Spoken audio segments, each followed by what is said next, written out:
Transfer का इंतजार कर रहे सभी साथी के लिए निराशा भरी खबर है कि जो लोग चाहते थे कि विभाग द्वारा जल्द से जल्द ट्रांसफर के लिए गाइडलाइन जारी कर दिया जाए। कल विभाग ने गाइडलाइन तो जारी कर दिया, लेकिन शिक्षकों के साथ एक खेल कर दिया। और वह खेल क्या है हम आपको बताते हैं। उससे पहले यदि आप चैनल पर नए हो तो चैनल को सब्सक्राइब, वीडियो को लाइक जरूर करें, क्योंकि विभाग से जुड़ी खबर मैं आपको ऐसे ही तत्परता के साथ दिखाता रहता हूँ। आप खुद सोचिए कि विभाग ने क्या कहा था। पहले तो विभाग ने यह कहा था कि नए साल में सभी शिक्षक अपने नए विद्यालय में रहेंगे। फिर कहा कि जनवरी के लास्ट में ट्रांसफर हो जाएगा। फिर कहा फरवरी में हो जाएगा।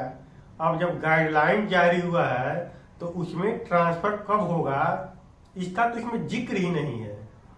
ऐसे में शिक्षक क्या करें, कब तक उम्मीद लगाए बैठे कि ट्रांसफर कब होगा।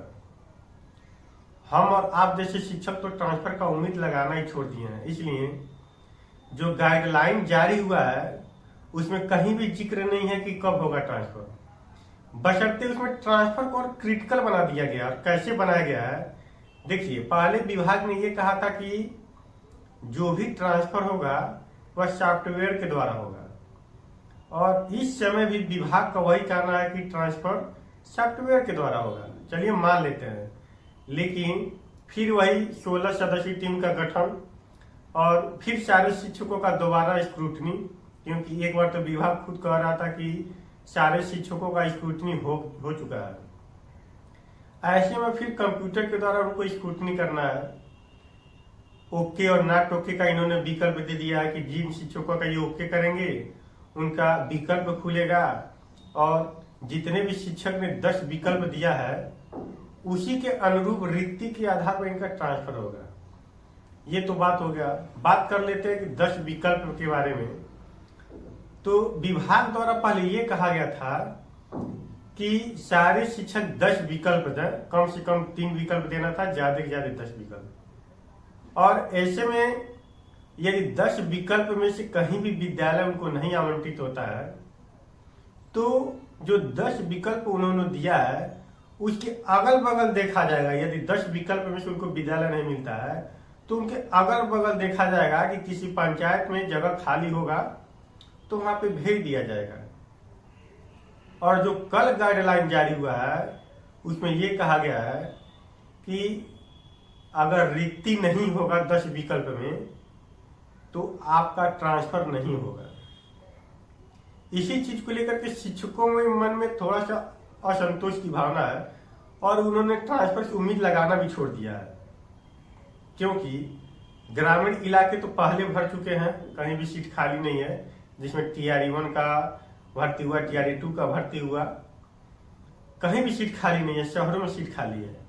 और बिहार के गांवों में बहुत ऐसे पंचायत हैं जिनमें, जो छोटे छोटे पंचायत हैं जिनमें बहुत कम मात्रा में सरकारी विद्यालय हैं। ऐसे में किन किन शिक्षकों का ट्रांसफर होगा।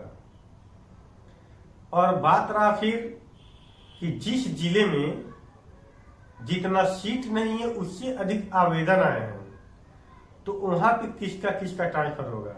जैसे मान लीजिए बक्सर जिला है, बिहार के अंदर के लोग या बिहार के बाहर के लोग, इन दोनों लोगों ने बक्सर जिला को एकदम अंधाधुंध तरीके से विकल्प में दिया है। तो आप बताइए कि मान लीजिए किसी पंचायत में 10 पंचायत मिलाकर के हम बात कर रहे हैं, यदि एक पंचायत में 10 सीट खाली हो और 10 पंचायत का विकल्प ऑप्शन में दिया हो, मान लीजिए 100 टीचर हो, मान लीजिए 100 टीचर का उसमें हो गया, और उसमें भरने वाले शिक्षकों की संख्या होगी, जो 10 पंचायत की बात कर रहे हैं उसमें 1000 शिक्षकों का होगा।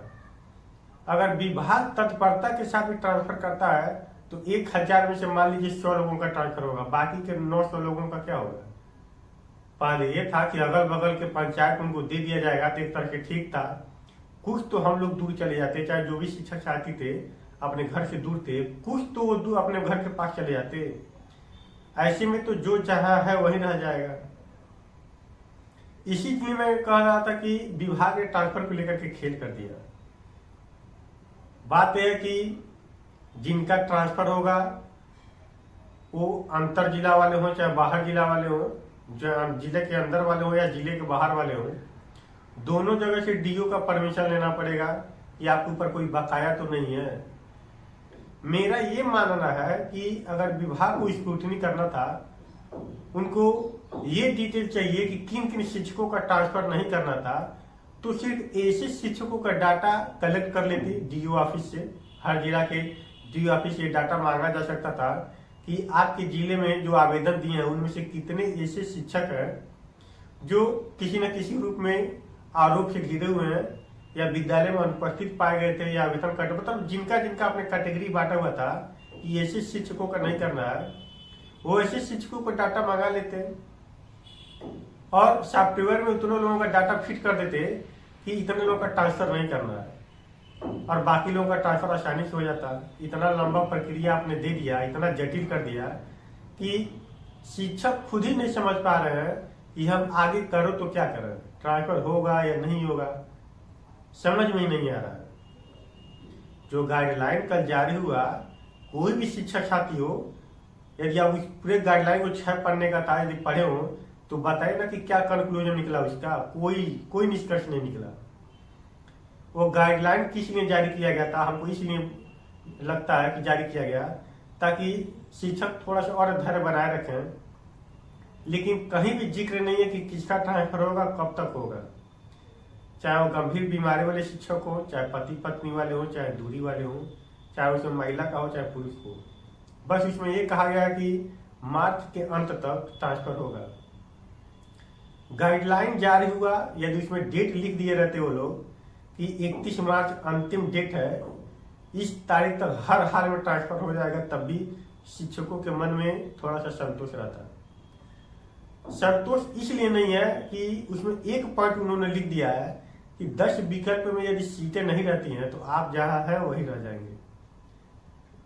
ये तो गजब हो गया। आप पहले कहते हैं कि यदि सीट नहीं खाली रहा तो अगल बगल भेज दिया जाएगा। इससे हम लोग भी खुश थे कि चलिए 300-400 दूर रहने से बढ़िया है 150 किलोमीटर दूर रहते, 10 दिन पे 15 दिन पे, मतलब संडे को सैटरडे को जो भी छुट्टी मिलता हम लोग उसमें घर जा सकते थे, लेकिन ऐसा नहीं हुआ।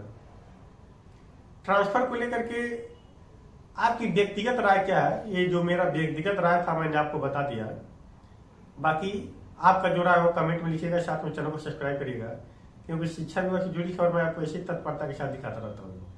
बहुत बहुत धन्यवाद।